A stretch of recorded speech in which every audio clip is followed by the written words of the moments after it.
Hi, I'm Jarrad Brown, Australian expat financial planner based here in Singapore. Thank you for tuning into this video. Today I want to share with you some personal finance tips for the newly engaged. Now, first of all, congratulations. Naturally, it's a very exciting time of our lives, for most of us anyway.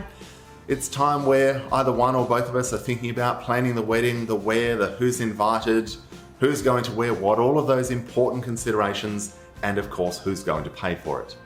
But what I want to share with you are some personal finance tips to ensure that well beyond being engaged, once you're married, really starting a life together, that there aren't any financial landmines that could blow up down the track.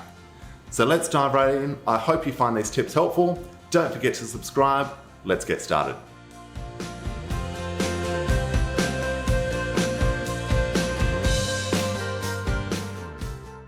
Now, the first one, and a very specific one to be engaged, is to consider whether you should insure your engagement ring.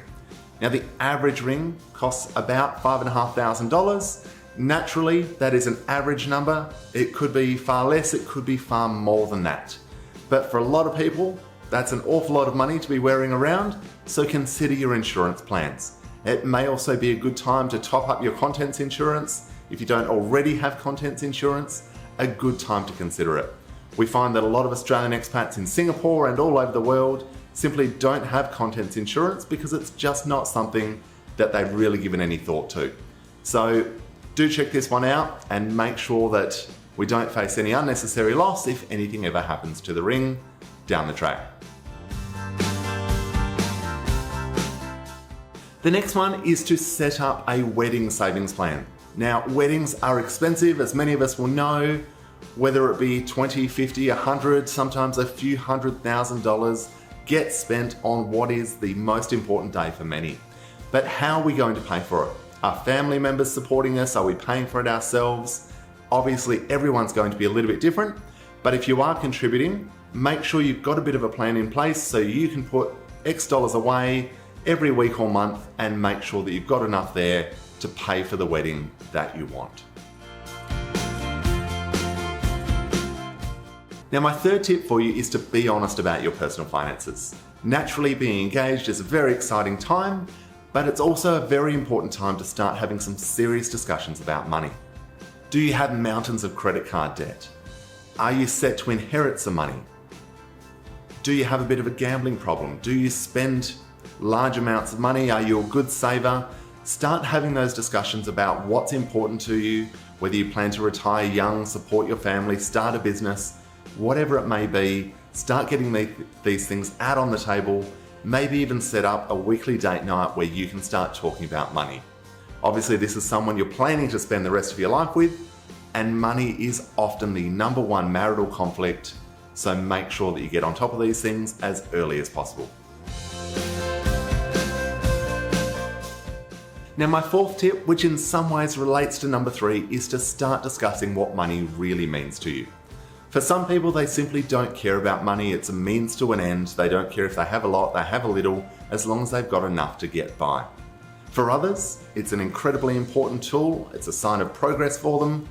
Just start having these discussions about what it means, about what your thoughts are about the role of money in your life, what your goals may be, what you've given thought to. Start thinking through these things. Naturally, if you want a third party involved, that can be a good idea. So start speaking with an advisor, often not a family member, but a professional advisor, and start exploring some of these ideas about money. My fifth tip for you is to consider whether or not you're going to merge some, all, or none of your assets. Are you going to have a joint bank account? Are you going to have a joint share portfolio? Are you buying a property together? Are you going to keep everything completely separate? There is no right or wrong here. It's just important to start exploring what is right for you.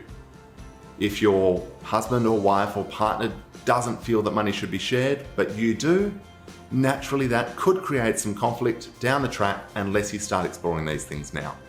So as I said, get an idea about what's going to be shared, who will manage the expenses, who will pay the day-to-day bills, who will save for retirement, who will save for the property deposit, whatever else may be important to you.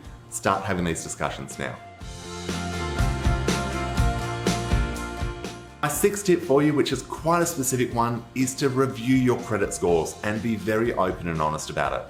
This is one that we've seen far too many conflicts happen in the past, where partner A or partner B may have had a bit of trouble with debt or personal loans in the past. Start getting these things on the table early. Again, be honest with your partner. If there were troubles in the past, how are you getting past them?